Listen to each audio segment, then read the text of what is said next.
안녕하세요. 법무법인 동주의 김윤서 변호사입니다. 많은 학생들이 보호처분 혹은 형사처벌을 받게 되면 저 이제 대학 못 가나요? 저 공무원 못 하나요? 이렇게 범죄 이력이 미래에 어떤 영향을 끼칠지에 대해 두려워하는데요. 그래서 오늘은 보호처분 혹은 소년교도소 경험이 대학 진학과 공무원 시험에 어떤 영향을 미치는지에 대해 알아보려고 합니다.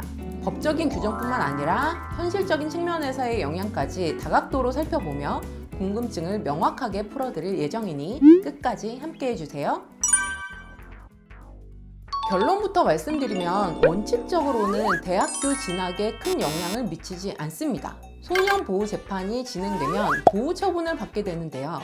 이것은 형사재판에 따른 형벌이 아닙니다. 보호처분의 목적은 아이들을 처벌하는 것이 아니라 교화와 선도를 통해 다시 사회로 복귀시키는 것이에요. 그렇기에 소년원을 간다고 해도 전과 기록, 즉 범죄 기록이 남지 않습니다. 물론 수사 기록은 남아요. 그렇지만 이것이 대학을 가는 데 있어 크게 영향을 끼치지는 않습니다. 그렇다면 소년교도소를 다녀온 경우는 어떨까요? 최근 몇 년간 학교 폭력이 사회적인 이슈로 부상하면서 많은 대학들이 입학 규정을 강화하고 있는데요. 이에 따라 학폭 이력에 대한 감점제나 불이익을 제도하는 곳들이 늘어나고 있습니다. 하지만 학교폭력 처분과 형사처벌은 또 달라요. 형사처벌 기록이 대학 입학에 직접적인 영향을 미치는 규정은 상대적으로 적은 편입니다. 게다가 학교폭력 처분과 달리 형사처벌에 대한 기록은 직접적으로 생활기록부에 기록되지 않아요. 실제 저희 의뢰인분들 중에도 전과 기록이 있지만 대학에 진학한 사람도 많습니다. 다만 대학에 따라 판단 기준이 다르기 때문에 상대적으로 엄격한 대학의 경우 사정관에 따라 간접적으로 평가할 가능성은 있습니다. 이런 질문이 정말 많아요. 교사 가능할까요? 경찰 할 수 있나요? 공무원 할 수 있나요? 국가공무원법 제33조 결격 사유를 보면 총 10가지의 결격 사유가 있는데요. 이 중 3번부터 6번을 살펴볼게요. 금고 이상의 실형을 선고받고 그 집행이 끝나거나 집행이 면제된 날로부터 5년이 지나지 아니한 자, 금고 이상의 형의 집행유예를 선고받고 그 유예기간이 끝난 날부터 2년이 지나지 아니한 자, 금고 이상의 형의 선고유예를 받은 경우에 그 선고유예 기간 중에 있는 자, 법원의 판결 또는 다른 법률에 따라 자격이 상실되거나 정지된 자라고 되어 있습니다.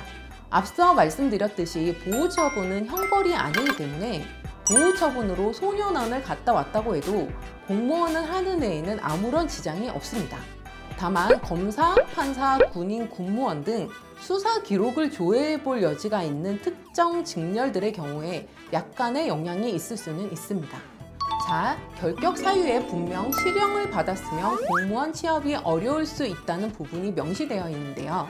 소년교도소는 형사처벌이라서 공무원의 응시가 불가능할 것이라고 생각하시는 분들이 있어요. 하지만 결론부터 말씀드리면 소년교도소에 다녀와도 공무원을 할 수 있습니다. 우리나라 소년법 제67조 제1항을 보면 소년이었을 때 범한 죄에 의하여 형의 선고 등을 받은 자에 대하여 다음 각호의 경우 자격에 관한 법령을 적용할 때 장래에 향하여 형의 선고를 받지 아니한 것으로 본다라고 규정되어 있는데요.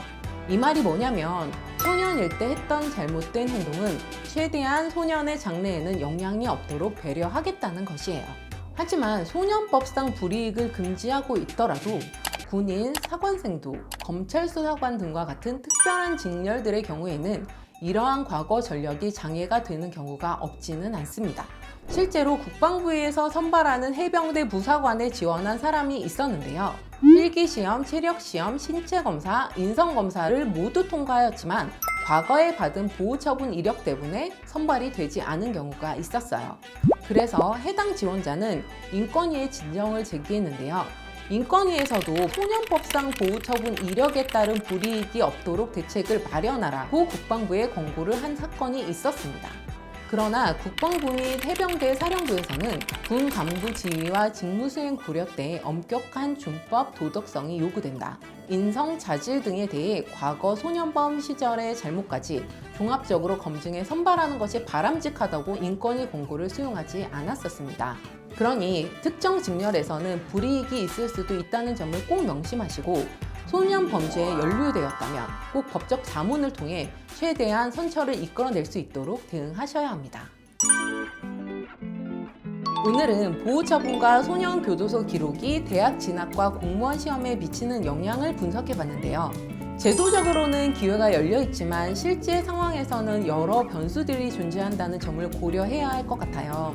만약 더 궁금하신 점이나 다루었으면 하는 주제가 있다면 댓글로 남겨주시고요. 다음 영상에서 또 만나요.